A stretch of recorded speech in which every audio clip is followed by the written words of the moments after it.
Shahzada Dhami is out of the Bigg Boss house और ऐसे में बिग बॉस में इनकी जर्नी कैसी रही ये आपसे तो हम जानना चाहेंगे ही, लेकिन इनसे खुद जानते हैं कि how was the experience. Career पे अगर किसी चीज़ का असर पड़ना है ना तो बेवजह ही पड़ जाएगा भाई। अगर तुम्हारी किस्मत अच्छी है, तुम्हारा मुकद्दर अच्छा है, वो कोई नहीं छीन सकता।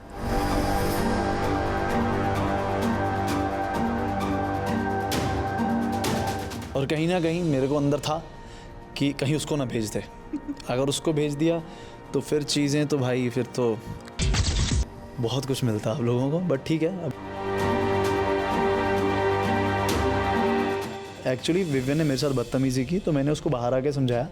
मैंने कहा भाई ये सब चीज़ें तो मेरे मुंह पे बोलना, तू क्या ये लड़कियों को बुलाता है, तू सुन सुन सुन ये क्या करता है। टोन नीचे नहीं होगी। टाइम ऑफ गॉड होंगे, भगवान नहीं है आप।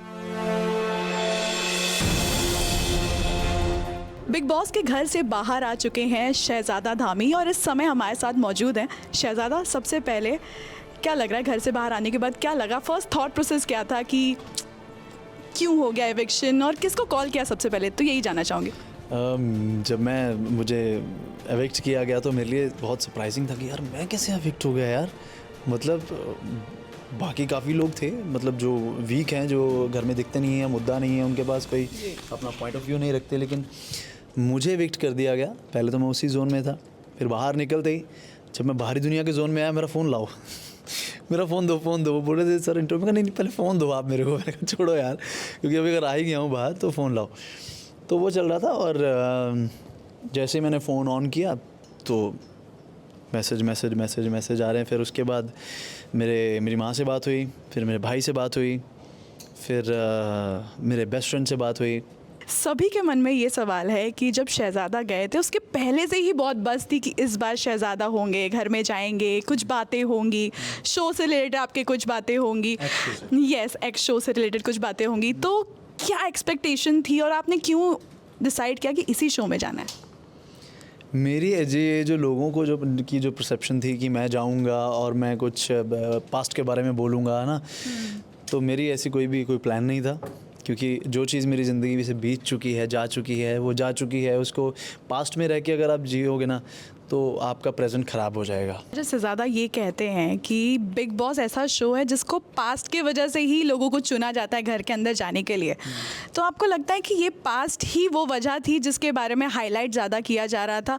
एंड राजन सर को भी लेके जिस तरह से आपने बात की, आपने बोला कि ऐसी चीज़ें हुई थी, आपको लगता है आपका पॉइंट आपने पूरी तरह से रखा? क्योंकि दोनों एंड से बात नहीं हो रही थी, तो एग्जैक्टली हुआ क्या था, ये लोग अभी भी कंफ्यूज हैं। बहुत सारी चीज़ें हैं जो हम बोल सकते हैं, लेकिन मैं वो बोलना नहीं चाहूँगा, क्योंकि अगर मैं उसी बैगेज को अपनी ज़िंदगी में अपने कंधे पे चढ़ा के चलता रहूँगा तो मैं सिर्फ उसके साथ ही सारी ज़िंदगी अपनी ख़राब कर लूँगा, मैं आगे नहीं बढ़ पाऊँगा। और मेरे लिए ज़िंदगी में आगे बढ़ते रहना सबसे अच्छी बात है। इन चीज़ों को पीछे छोड़ देते हैं ना यार, क्यों साथ लेके जाना है। इंडस्ट्री बहुत छोटी है और आपको लगता है कि जिस तरह से अभी आपने एक डायरेक्टर के बारे में या एक प्रोडक्शन के बारे में बात की कि ऐसा ऐसा हुआ, तो आपको लगता है इससे कुछ काम में फ़र्क पड़ेगा?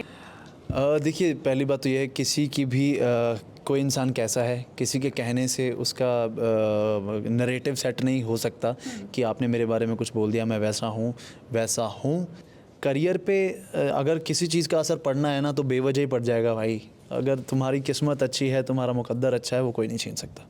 अच्छा, आप जब घर में गए थे तो प्रतीक्षा ने भी इंटरव्यू दिया था कि अगर उनको भी मौका मिला तो वो आपके सपोर्ट में जाएंगी।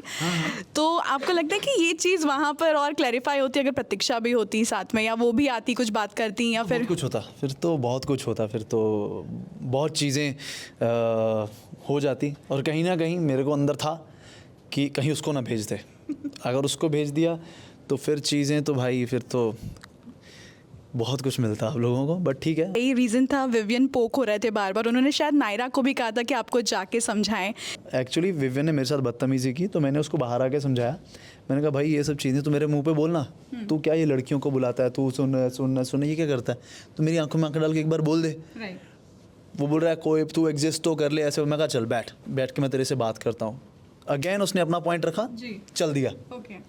तो तुम सुन ही नहीं रहे हो भाई। तो नायरा मेरे पास आई, नायरा ने बोला कहती दादा मैं उससे बात करने जा रही हूँ, मैं कहा तू नहीं जाएगी, कहती नहीं, कहती क्योंकि मेरे को, मैं चाहती हूँ कि तुम दोनों दोस्त बनो।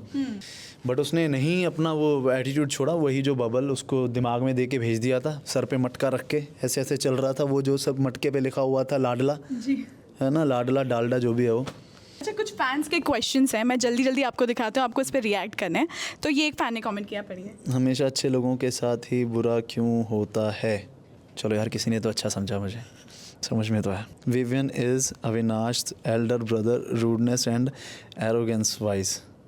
बट फ़र्क ये है कि अविनाश फेक एरोगेंस दिखाता है, विवियन की रियल है, और विवियन उसके कंधे पे रख के गोली चला के आगे आया है। भाई Shehzada should have done a love angle with Naira Banerjee, they would have gone ahead. भाई गेम के लिए प्यार मोहब्बत नहीं करता मैं, प्यार मोहब्बत करता हूँ, सच्चा करता हूँ। जाते थे व्यूवर्स से क्या कहेंगे, क्योंकि बहुत एक्सपेक्टेशंस हैं उनको, शायद वो खतरों में भी आपको देखना चाहते हैं। हाँ, अगर खतरों आता है तो ऑलवेज़ ख़तरे जो है मेरा, अगर मैं उस वक्त फ्री हुआ, मेरे पास डेट्स हुई, तो मैं 100% खतरों के खिलाड़ी करूँगा, क्योंकि मुझे वो करना है। मुंबई से स्नेहिल यादव, ABP न्यूज़।